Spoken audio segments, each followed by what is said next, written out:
आपण दोन गोष्टी समजून घेतल्या पाहिजे की CPR ज्या वेळेला सुरू झालं आणि आताची एकूण कोल्हापूरची पॉप्युलेशन बघितल्यानंतर जोपर्यंत शेंडा पार्कातलं जे काही हॉस्पिटल आहे ते अद्ययावत हॉस्पिटल सुरू होत नाही तोपर्यंत कोल्हापूर जिल्ह्यातल्या सर्व नागरिकांना याचा त्रास होतो. एका बाजूला शेंडा पार्कातलं हॉस्पिटल, दुसऱ्या बाजूला आता हे जे काही आम्ही सुपर स्पेशालिटी हॉस्पिटल इथं सेवा रुग्णालयामध्ये करून आणखी 150 कॉट्स वाढवायचं बघतोय.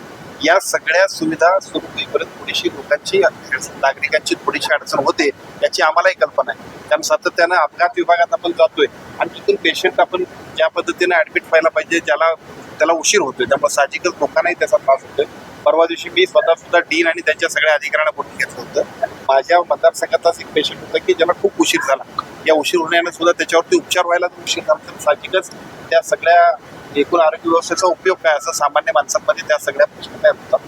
याच्याबद्दल एका बाजूला शेंडा पार्कातलं जे आपलं 1350 हॉस्पिटलचं हॉस्पिटल 1300 बेडचं हॉस्पिटल आहे ते लवकर सुरू झालं, यासाठी प्रयत्न चाललेलेच आहेत. सेवा रुग्णालयातही काम सुरू होते आणि CPR मध्ये प्राधान्यक्रमाने विशेषतः पेशंटला इमर्जन्सी असेल त्याला तरी मस्ट बी ज्या सेवा द्यायला पाहिजे त्याच्याबद्दलच्या सूचना आपण डीन आणि त्यांच्या सगळ्या यंत्रणा दिल्या.